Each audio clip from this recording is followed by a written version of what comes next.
Lok Sabha election 2024 हाते और मात्र दुदिन बाकी 19 तारीख থেকে लोकसभा भोट शुरू हो जाए। तो ये लोकसभा निर्वाचने पश्चिमबंगे हाड्डाहाड्डी लड़ाई होते पारे तृणमूल कांग्रेस और बीजेपिर मध्य एमनई इंगित मिलल एक समीक्षाय।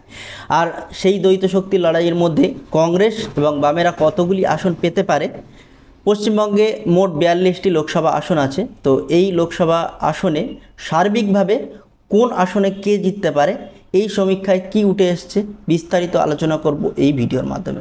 সুতরাং স্কিপ না করে সম্পূর্ণ ভিডিওটা দেখার অনুরোধ রইল। আর ভিডিও ভালো লাগলে একটা লাইক করবেন, চ্যানেলে প্রথম হলে চ্যানেলটা সাবস্ক্রাইব করবেন। তো চলুন শুরু করা যাক আজকের ভিডিও। দেখুন, এবিপি আনন্দ এবং সি ভোটারের সমীক্ষা অনুযায়ী 2024 সালের লোকসভা নির্বাচনে পশ্চিমবঙ্গ থেকে 20টি আসনে জিততে পারে তৃণমূল কংগ্রেস। বিজেপির ঝুলিতে যেতে পারে 20টি আসন, 2টি আসন জিততে পারে কংগ্রেস। গতবার তৃণমূল জিতেছিল 22টি আসন। ওই সমীক্ষা অনুযায়ী এবার তৃণমূলের আসন সংখ্যা কমবে। গতবারের থেকে বিজেপির আসন সংখ্যা বাড়বে 2টি আর কংগ্রেস পাবে 2টি, শূন্য থাকবে বামেরা। ওই সমীক্ষা অনুযায়ী কোচবিহার লোকসভা কেন্দ্র থেকে জিততে পারেন বিজেপি প্রার্থী নিশীথ প্রামাণিক, তবে হাড্ডাহাড্ডি লড়াই হতে পারে।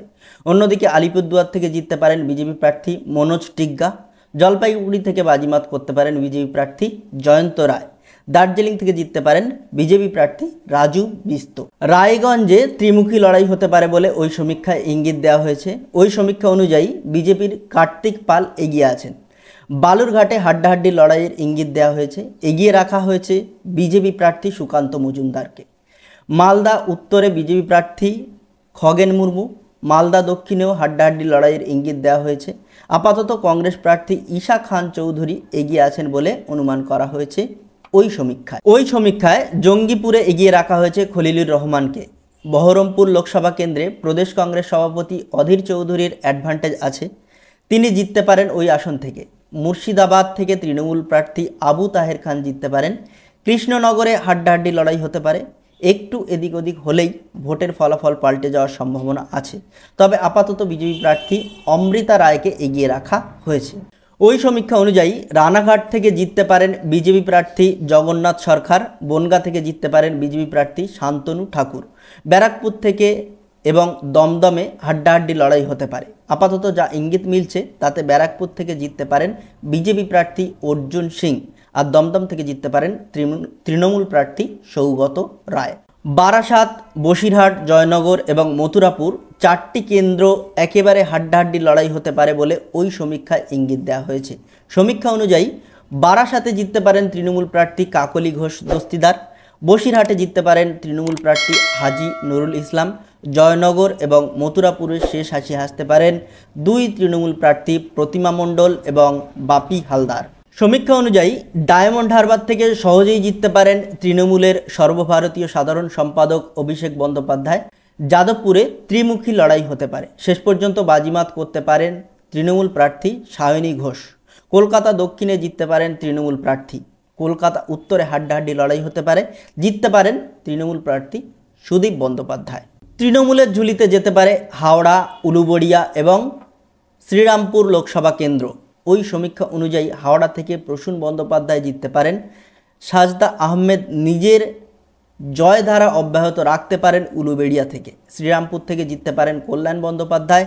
হুগলিতে অবশ্য হাড্ডাহাড্ডি লড়াই হবে। আপাতত এগিয়ে আছেন বিজেপি প্রার্থী লকেট চট্টোপাধ্যায়। ওই সমীক্ষা অনুযায়ী আরামবাগ থেকে জিততে পারেন বিজেপি প্রার্থী অরূপ কান্তি দিগর, তবে সেখানে হাড্ডাহাড্ডি লড়াই হতে পারে। তমলুক থেকে জিততে পারেন বিজেপি প্রার্থী অভিজিৎ গঙ্গোপাধ্যায়। কাঁথি থেকে জিততে পারেন সৌমেন্দু অধিকারী। ঘাটালে হাড্ডাহাড্ডি লড়াই হতে পারে, জিততে পারেন তৃণমূল প্রার্থী দেব।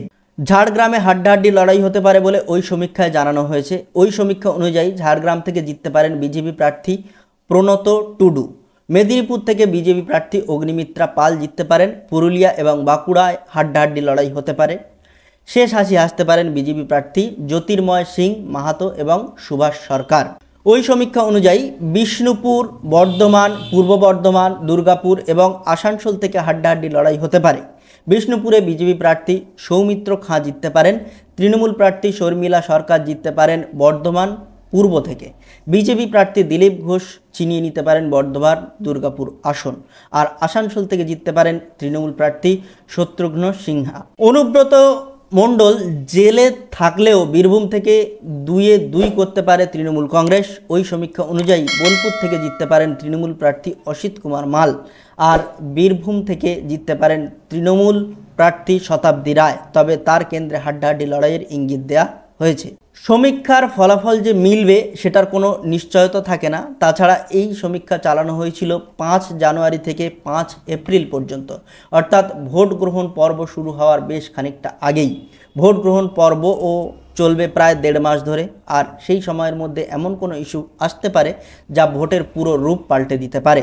2021 সালের বিধানসভা নির্বাচনে করোনা ভাইরাসের দ্বিতীয় ঢেউয়ের প্রভাবে ভোট ব্যাংকে প্রভাব পড়েছিল, যা অনেক কিছু ওলটপালট করে দিয়েছিল বলে মত বিশেষজ্ঞদের। তো এই ছিল ওপিনিয়ন পোল বা এবারের লোকসভা ভোটের কে কে জিততে পারেন তার একটা সমীক্ষা। তো এই সমস্ত ব্যাপার, যে সমস্ত রিপোর্টটা বা সমস্ত সমীক্ষার যে খবরটা বেরিয়েছে হিন্দুস্তান টাইমস বাংলার নিউজ পেপার থেকে, যেটা প্রকাশ করা হয়েছিল 13 এপ্রিল 2024 3:10 বিকেল 3:10 প্রকাশ করা হয়েছিল। লোকসভা ইলেকশন প্রেডিকশন উইন্স, বাংলার 42টি আসনে কে কে জিততে পারেন, কতগুলি টিএমসি পাবে বা কতগুলি বিজেপি পাবে, এলো সমীক্ষা, এরকম একটা হেডলাইন ছিল। এটা টোটালটা আমি হিন্দুস্তান টাইমস বাংলার পেজ থেকে আমি আপনাদের সামনে তুলে ধরলাম। এটা কোনো আমার বা মারুফ এডিটার ইনফো ইউটিউব চ্যানেলের কোনো সমীক্ষা নয়, এটা এদের পেজ থেকে আমি তুলে ধরলাম টোটাল সমীক্ষাটা, এবিপি আনন্দ এবং সি ভোটারের যৌথ সমীক্ষা। তো এই ছিল ছোট্ট একটা আপডেট। তো যাদের ভিডিওটা ভালো লেগেছে, ইনফরমেটিভ বলে মনে হচ্ছে, তারা অবশ্যই ভিডিওটা লাইক করবেন, কমেন্ট করবেন এবং বন্ধুদের কাছে প্রচুর শেয়ার করবেন। আর যারা আমার চ্যানেলে প্রথম বা ভিডিওতে প্রথম, তারা অবশ্যই চ্যানেলটা সাবস্ক্রাইব করবেন এবং পাশে থাকা বেল আইকনটি ক্লিক করে অল করতে ভুলবেন না, যাতে আমার সমস্ত সাইবার ক্যাফে রিলেটেড ভিডিও সবার আগে আপনার পেজে চলে আসে। তো দেখা হচ্ছে আগামী ভিডিওতে, টাটা।